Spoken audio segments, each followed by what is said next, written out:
Dear students, मैं सुनील जैन विशेष academy of commerce से। जो बच्चे अभी CSEET की तैयारी कर रहे हैं उनके लिए इकोनॉमिक्स का एक बहुत ही इंपॉर्टेंट टॉपिक जिसका नाम है गवर्नमेंट बजट, उसके लिए मैं वीडियो लेके आया हूं। तो इस वीडियो में हम लोग क्या पढ़ने वाले हैं मैं आपको बता दूं। आप लोगों ने जब क्लास 10+2 पढ़ा तो मैक्रो इकोनॉमिक्स से आपने एक चैप्टर पढ़ा होगा गवर्नमेंट बजट। और गवर्नमेंट बजट में आपने कुछ इस तरह की बेसिक बातें पढ़ी थी कि जो बजट होता है उसके टू पार्ट्स हम लोग बनाते हैं। One is receipts and second is expenditures. और फिर आपने बेटा इसके कुछ पार्ट्स फिर फर्दर पार्ट्स पढ़े थे। रेवेन्यू रिसीट्स, कैपिटल रिसीट्स, अगर आपको ध्यान है तो ये सारी बातें आपने पहले पढ़ी हुई हैं। और अगर आपको ये नहीं आती हैं तो इसके ऊपर मैंने एक पूरा वीडियो अलग से बना के अपलोड किया हुआ है, पहले आप उसे देख लीजिएगा।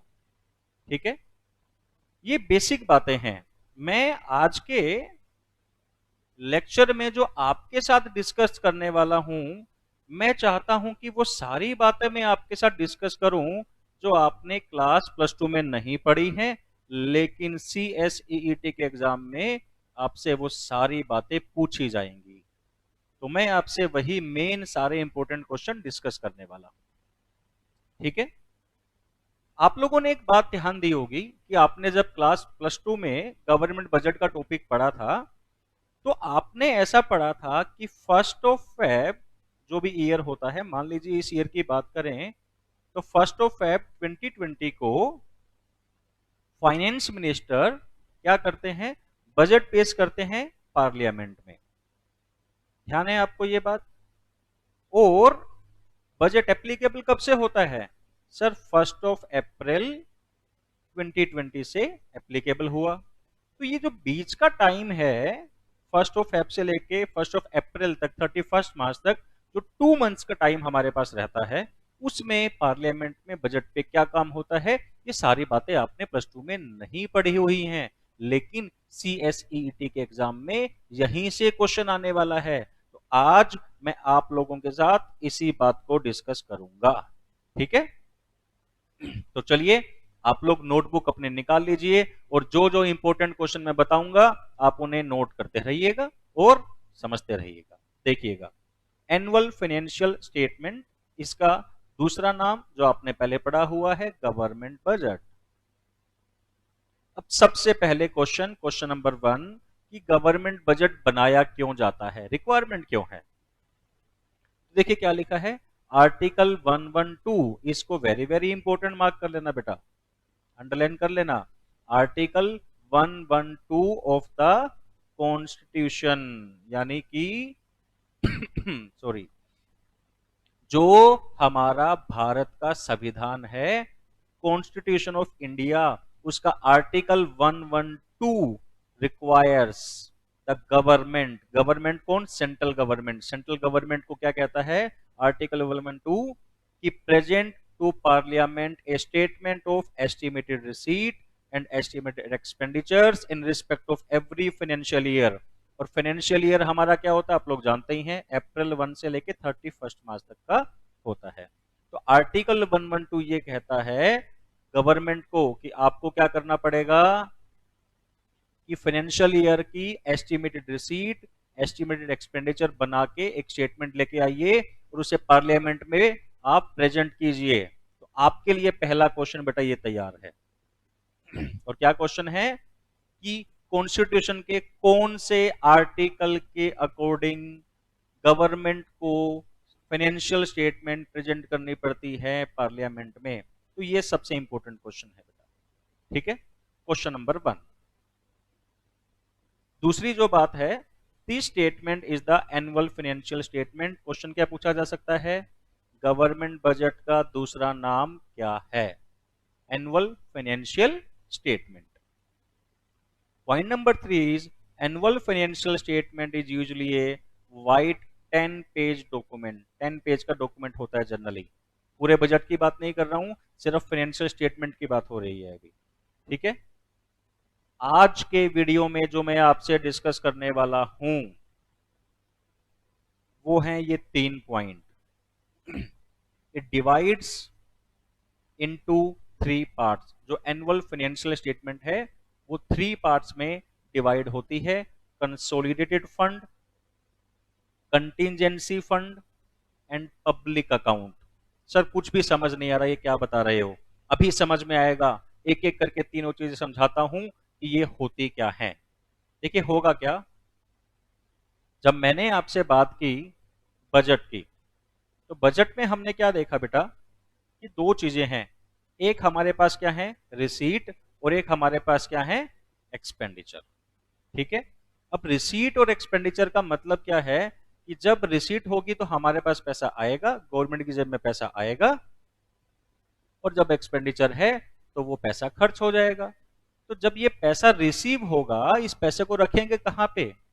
तो क्या किया जाता है, एक फंड बनाया जाता है, यानी कि एक अकाउंट मेंटेन किया जाता है कि जो भी पैसा आएगा गवर्नमेंट के नाम से वो इस फंड में पहले डिपॉजिट होना चाहिए।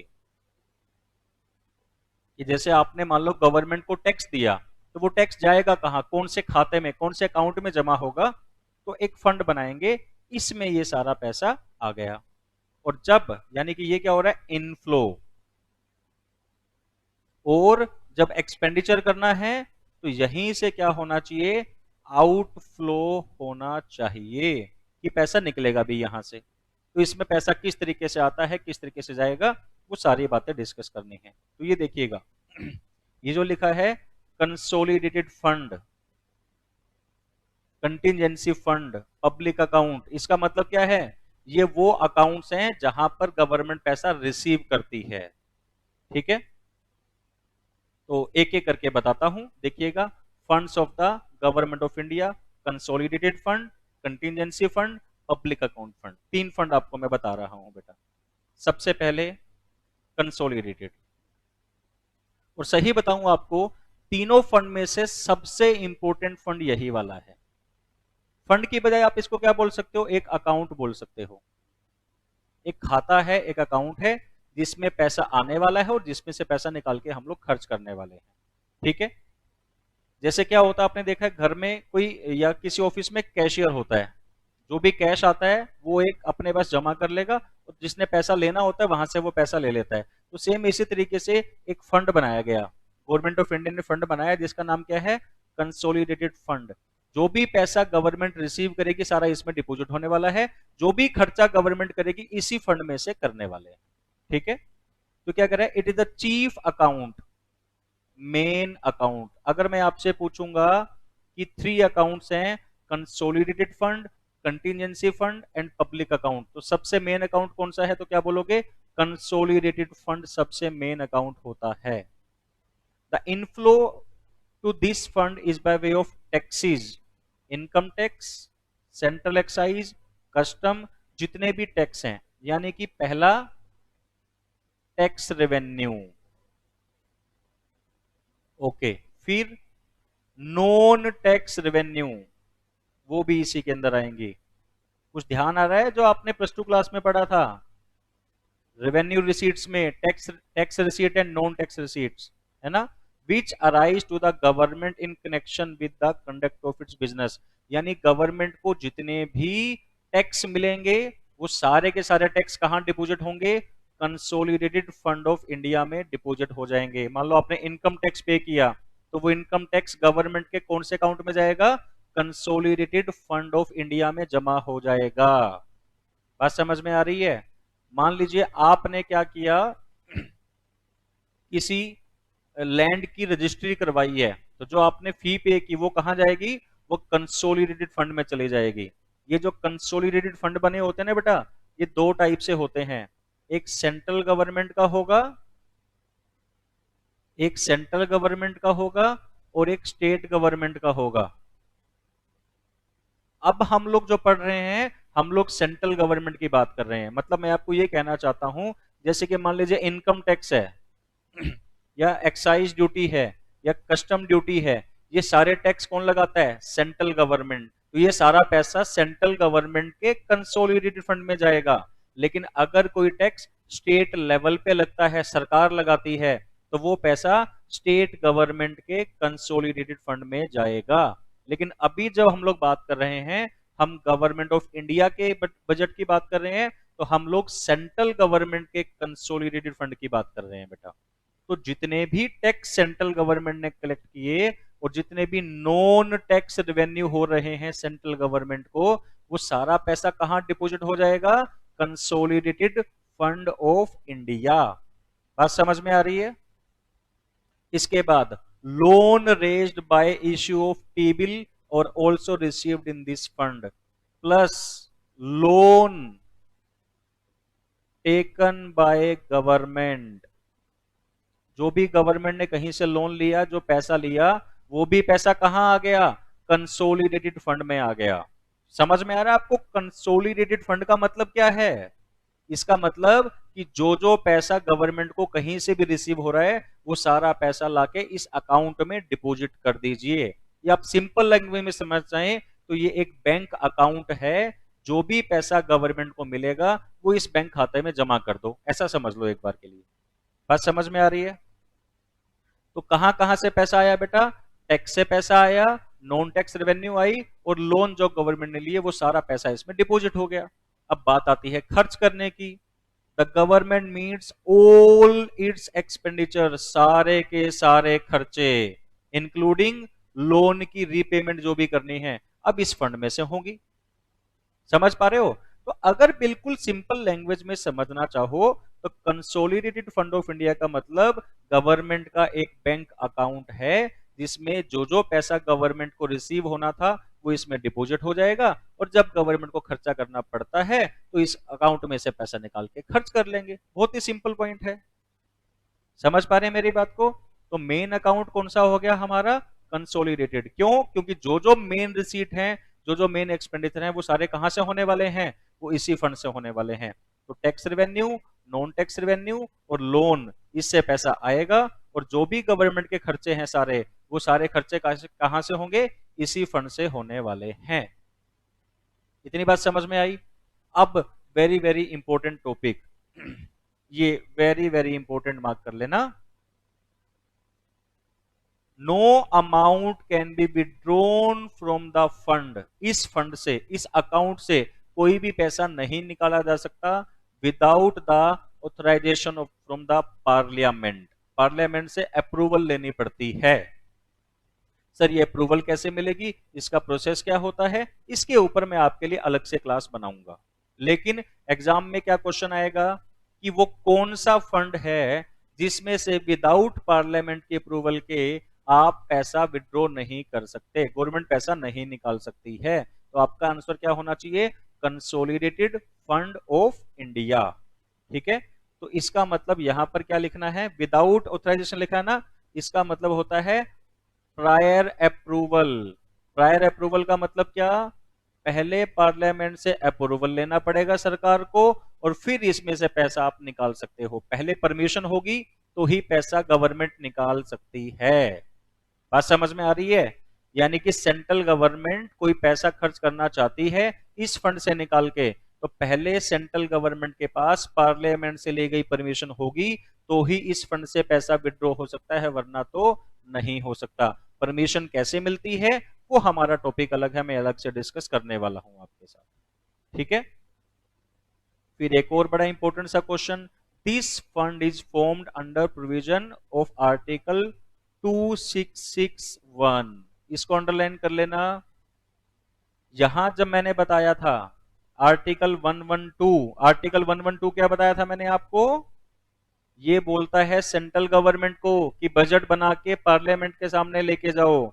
लेकिन जो ये लिखा है कंसोलिडेटेड फंड बनेगा, ये कहां लिखा है? ये आर्टिकल 266 में लिखा है। इसको अंडरलाइन कर लेना। भारत का जो संविधान है उसका आर्टिकल 266(1) क्या कहता है कि गवर्नमेंट ऑफ इंडिया जब बजट बनाएगी तो उसमें एक कंसोलिडेटेड फंड का जिक्र होना चाहिए, और सारा पैसा उसके अंदर आना चाहिए, उसी में से सारा पैसा खर्च होगा। और देखो ये मैंने पहले भी बताया था, ईच स्टेट में have its own consolidated fund. Her state का एक खुद का भी कंसोलिडेटेड फंड होगा, यानी कि स्टेट लेवल पर स्टेट लेवल के जो बजट बनेंगे, स्टेट लेवल के जो रिसीट होंगी, स्टेट लेवल के जो एक्सपेंडिचर होंगे, उनका भी खुद का एक कंसोलिडेटेड फंड होगा। लेकिन हमारा मेन टॉपिक क्या है? सेंट्रल गवर्नमेंट का कंसोलिडेटेड फंड, ना कि स्टेट लेवल, क्योंकि हम सेंट्रल गवर्नमेंट के बजट की बात कर रहे हैं बेटा। ठीक है, तो एक बार मैं आपको फिर से बता दूं, कंसोलिडेटेड फंड ऑफ इंडिया के बारे में मैंने आपको क्या बताया है कि ये हमारा गवर्नमेंट ऑफ इंडिया का मेन अकाउंट है, मेन फंड है। जितने भी पैसे रिसीव होंगे, जितनी भी मनी रिसीव होगी, चाहे वो टैक्स रेवेन्यू है, चाहे वो नॉन टैक्स रेवेन्यू है, चाहे गवर्नमेंट ने लोन लिया है, वो सारा पैसा कहां डिपॉजिट होगा? कंसोलिडेटेड फंड ऑफ इंडिया में। और जो भी गवर्नमेंट को एक्सपेंडिचर करना है वो भी इसी फंड से होगा। लेकिन आपको याद क्या रखना है कि जब तक सेंट्रल गवर्नमेंट के पास पार्लियामेंट की प्रायर अप्रूवल नहीं है, ऑथराइजेशन नहीं है, इस फंड से सेंट्रल गवर्नमेंट एक पैसा भी खर्च नहीं कर सकती। तो ये आपको याद रखना है कि प्रायर अप्रूवल आपको लेना पड़ेगा। और एक ये आर्टिकल 266 ये आपको लर्न कर लेना है, ये इंपॉर्टेंट है बेटा। ओके, नेक्स्ट जो हमारे पास आता है वो है कंटिजेंसी फंड ऑफ इंडिया। देखिए बेटा, नाम से लग रहा है कंटिजेंसी मतलब क्या होता है? जो एकदम से अचानक से कोई खर्चा हो गया उसे बोलते हैं कंटिजेंसी फंड। तो इसमें क्या होता है? आर्टिकल 267 इसके अंदर क्या बोला गया कि गवर्नमेंट ऑफ इंडिया एक कंटिजेंसी फंड बनाएगी जिसका अमाउंट, कॉर्पस का मतलब है अमाउंट, 500 करोड़, 500 करोड़ रुपीज। यानी कि क्या किया गवर्नमेंट ऑफ इंडिया ने? एक 500 करोड़ रुपए अलग से निकाल के रख दिए कंटिजेंसी फंड के लिए। और ये पावर किसके पास रहती है? प्रेसिडेंट के पास रहती है कि अगर कोई भी खर्चा अचानक से हो गया तो वो खर्चा इसमें से कर दिया जाए और दोबारा से इसको रिफिल कर देंगे। मान लो हमने कितना रखा था? 500 करोड़, 200 करोड़ हमारे क्या हो गए? खर्च हो गए, बचे कितने? 300 करोड़। अब दोबारा से इसको कितना बनाना है? 500 करोड़। तो वो 200 करोड़ बाकी कहां से आएंगे? वो कंसोलिडेटेड फंड ऑफ इंडिया से ट्रांसफर कर दिए जाएंगे। यानी ये 500 करोड़ हमेशा बना रहता है, यूज कर लेंगे फिर से फिल कर देंगे, यूज कर लेंगे फिर से फिल कर देंगे, यूज कर लेंगे फिर से फिल कर देंगे। और फिल कहां से होगा? कंसोलिडेटेड फंड ऑफ इंडिया से फिल हो जाता है। तो यहां से क्या याद रखना है? Contingency fund of India is set up under article 267 one of the constitution of India. एक तो बेटा आर्टिकल याद रखना है आपको, फिर ये फंड का corpus, very very very very important. ठीक, जो कंटिजेंसी फंड ऑफ इंडिया है उसका कॉर्पस कितना है, कितना अमाउंट रखा जाता है? 500 crore. Advances from the fund are made for the purpose of meeting unforeseen expenditure. Unforeseen क्या होता है? जिसके बारे में हमें पहले से नहीं पता था, अचानक से जो खर्चे हो गए। और कौन करेगा? प्रेसिडेंट ऑफ इंडिया करेगा जी। ये भी क्वेश्चन आ सकता है, खर्चा कौन करेगा, पैसा कौन देगा? प्रेसिडेंट ऑफ इंडिया देंगे। अब देखो क्या लिखा है, any expenditure incurred from this fund require a subsequent approval. जब मैंने बताया था कंसोलिडेटेड फंड ऑफ इंडिया, पहले अप्रूवल लेना पड़ता था खर्चा करने के लिए, फिर आप खर्चा कर सकते थे। इसमें पहले खर्चा कर देना है। सब्सिक्वेंट का मतलब होता है बाद में, खर्चा करने के बाद उसको अप्रूव कराना पड़ेगा। कहां से? पार्लियामेंट से अप्रूव कराना पड़ेगा। ठीक है, एंड द अमाउंट विड्रॉन, और जो पैसा आपने निकाला था, रिटर्न टू द फंड। कहां से? कंसोलिडेटेड फंड से ये पैसा क्या होगा बेटा? वापस इसमें डिपॉजिट कर दिया जाएगा। मेरी बात को समझ पा रहे हैं? सबसे पहले क्या याद रखना है? आर्टिकल कौन सा है? 267। ठीक है, उसके बाद फंड कितना है? 500 करोड़। फिर तीसरी बात, पैसा कौन देगा? President of India. फोर्थ बात किस चीज के लिए देगा? अनफोर्सीन एक्सपेंडिचर के लिए देंगे। फिफ्थ बात क्या पूछा? अप्रूवल कैसे चाहिए? सब्सिक्वेंट चाहिए बेटा, पहले खर्चा कर दो, खर्चा करने के बाद पार्लियामेंट से अप्रूवल लेनी है। कंसोलिडेटेड फंड ऑफ इंडिया में जो एक्सपेंडिचर हो रहे थे वो प्रायर अप्रूवल के थे।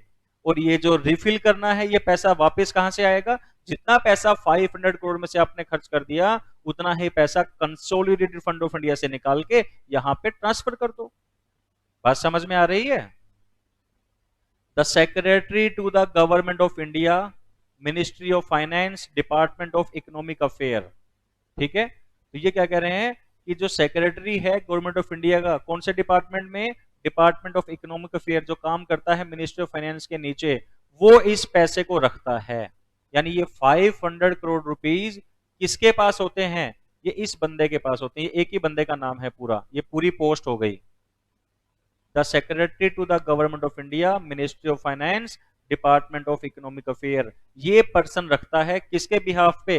President of India. क्योंकि पावर किसके पास है खर्च करने की?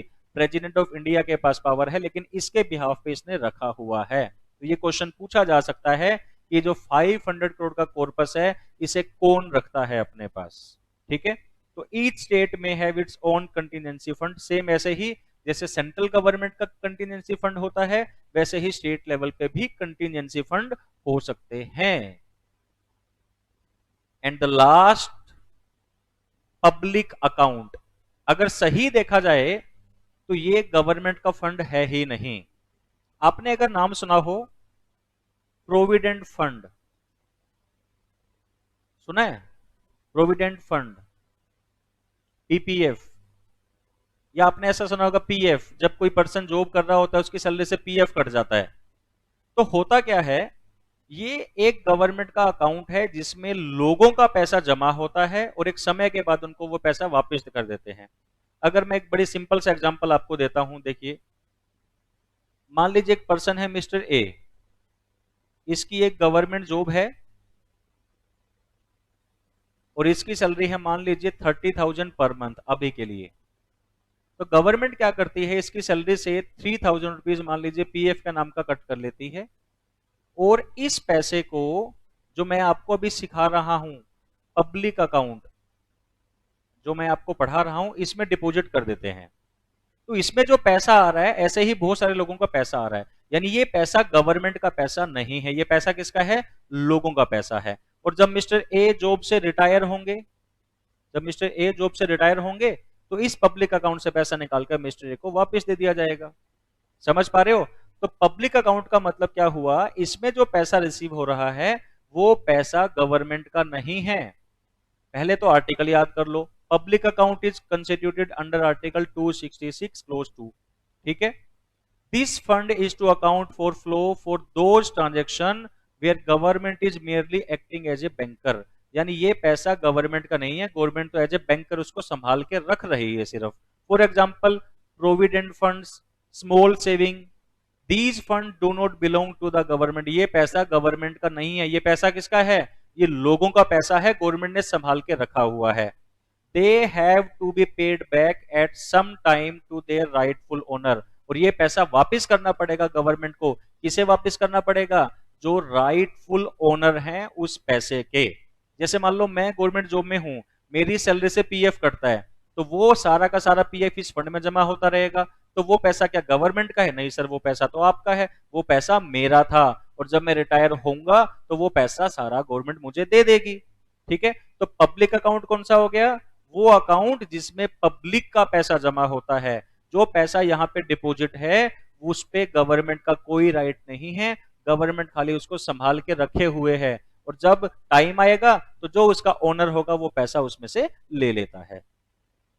Because of the nature of the fund, expenditure from it are not required prior approval of parliament, या प्रायर या सब्सिक्वेंट कोई भी।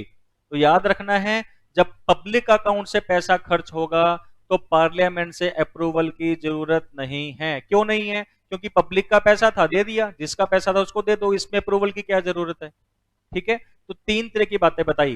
कंसोलिडेटेड फंड है तो प्रायर अप्रूवल लेना पड़ेगा, कंटीजेंसी फंड है सब्सिक्वेंट अप्रूवल लेना पड़ेगा, पब्लिक अकाउंट है अप्रूवल लेना ही नहीं पड़ेगा। समझ गए?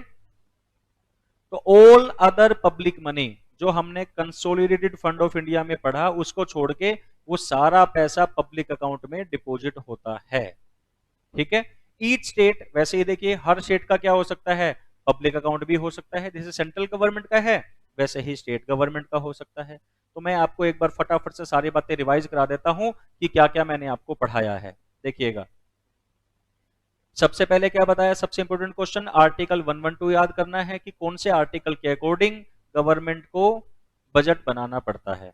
ठीक है, फिर बताया फंड कितने हैं बेटा, 3 फंड से नाम याद कर लेने हैं, consolidated fund, contingency fund, public account fund. दूसरा क्वेश्चन, तीसरा क्वेश्चन क्या होगा, मेन अकाउंट कौन सा है, ठीक है, कंसोलिडेटेड फंड है। पैसा कहां कहां से आ रहा है, tax revenue, non tax revenue, loan से। फिर जो सबसे इंपॉर्टेंट क्वेश्चन बनेगा, एक तो बनेगा ये वाला, प्रायर अप्रूवल लेना पड़ता है इसके अंदर खर्चा करने के लिए, और दूसरा फिर आर्टिकल आपको पता होना चाहिए, ठीक है। जो जो क्वेश्चन बता रहा हूं सब नोट करते रहना। कंटीजेंसी में एक आर्टिकल याद कर लो, एक लिमिट याद कर लो। तीसरा, पैसा किसके पास है, कौन खर्च करेगा, प्रेसिडेंट खर्च करेगा। संभाल के किसने रखा हुआ है, सेक्रेटरी ने रखा हुआ है, ठीक है। अप्रूवल कैसा चाहिए, सब्सिक्वेंट अप्रूवल चाहिए, ठीक है। और ये पैसा रिफिल कहां से करोगे, कंसोलिडेटेड फंड से रिफिल करोगे, ओके। इसके बाद आता है पब्लिक अकाउंट, आर्टिकल याद कर लो 26062, ठीक है। पैसा गवर्नमेंट का है, नहीं गवर्नमेंट का नहीं है, पब्लिक का है। जब टाइम आएगा पैसा दे देंगे। क्या पार्लियामेंट से अप्रूवल लेनी पड़ेगी, नो अप्रूवल इज रिक्वायर्ड। तो ये देखिए लास्ट में मैंने ना तीनों की एक छोटी सी समरी बना दी है। फंड पहला कौन सा था, कंसोलिडेटेड फंड, कहां कहां से पैसा आ रहा था, टैक्स नॉन टैक्स सारे आ गए, खर्चे सारे के सारे। अप्रूवल की बात करें तो प्रायर टू एक्सपेंडिचर, खर्चा करने से पहले अप्रूवल लेना पड़ता है, आर्टिकल 266(1) है। पब्लिक फंड की बात करें, पब्लिक की मनी है जो कि कंसोलिडेटेड फंड में नहीं है, उसके अलावा कोई रिक्वायरमेंट नहीं है अप्रूवल की, आर्टिकल 266(2) है। कंटीजेंसी फंड, कॉर्पस कितना है, 500 करोड़ का फिक्स होता है। खर्चे कौन से करेंगे, जो अनफोर्सीन है, जो पहले से नहीं पता थे। अप्रूवल कैसे चाहिए होती है, आफ्टर द एक्सपेंडिचर चाहिए होता है, ठीक है। और ये बेटा आपके सामने फिर आर्टिकल आ गया। तो ये इंपॉर्टेंट क्वेश्चन मैंने आपको सारे बता दिए हैं, और मेरी गारंटी है कि इससे बाहर आपसे एग्जाम में कुछ भी नहीं पूछा जाएगा। अब मैं आपके सामने 3 क्वेश्चन लेके आ रहा हूं। मैं आप लोगों को मेरा नंबर दे रहा हूं 9729070795। मेरा नाम मैंने आपको बताया था सुनील जैन। आप मुझे मेरे इस नंबर पे व्हाट्सअप करके इन तीनों क्वेश्चन के आंसर बताएंगे कि क्या आपको ये टॉपिक समझ आया कि नहीं आया, ठीक है। और अगर आप चाहते हैं कि मैं आपको गवर्नमेंट बजट के नोट्स, गवर्नमेंट बजट की पीडीएफ फाइल सेंड करूं, तो आप मेरे नंबर पे मेरे से कांटेक्ट कर सकते हैं, आप मुझे व्हाट्सअप करके बताइएगा। तो पहला क्वेश्चन है आपके सामने, expenditure from which of the following fund does not require prior authorization of the parliament. Prior approval की जरूरत किस किस केस में नहीं होती है। तो आपके सामने 4 ऑप्शन हैं, consolidated fund, contingency fund, public fund of India, या बोथ बी एंड सी। इसमें से सही आंसर क्या होगा, आप मुझे मेरे नंबर पे व्हाट्सअप करेंगे। ऐसे करेंगे, क्वेश्चन नंबर 1 और जो आपका ऑप्शन है वो लिख के मुझे बताएंगे। Question number 2, which of the following Which of the following fund of the government of India has a fixed corpus of 500 crore. इनमें से कौन से फंड में फिक्स अमाउंट 500 करोड़ का होता है, consolidated fund of India, contingency fund of India, public fund of India, और both B and सी। ये जो पब्लिक फंड ऑफ इंडिया है ना बेटा, ये पब्लिक अकाउंट का ही दूसरा नाम है, आप इसे पब्लिक अकाउंट भी बोल सकते हैं। कभी आप सोचो कि सर ने ये तो पढ़ाया ही नहीं था। Number 3, expenditure from which of the following fund does not require any authorization, इधर प्रायर और पोस्ट, ना तो पहले परमिशन लेना है ना बाद में परमिशन लेना है पार्लियामेंट का। ऐसा इन तीनों में से कौन सा फंड है कि कोई भी अप्रूवल की रिक्वायरमेंट है ही नहीं। तो क्वेश्चन नंबर 3 और जो आपका आंसर है वो मुझे ये सब लिख के, मेरा नंबर मैंने आपको बेटा दे दिया है, इस नंबर पे आप मुझे व्हाट्सएप करके बताइए कि इसका आंसर क्या है। और अगर आप चाहते हैं कि मैं ऐसे ही वीडियो बनाता रहूं आप लोगों के लिए, तो आप मेरे साथ व्हाट्सएप पे कनेक्ट हो जाएं, मुझे बताएं कि आपको मेरे वीडियोस कैसे लग रहे हैं। तो आज के लिए इतना ही, मिलते हैं जल्दी ही नेक्स्ट वीडियो में।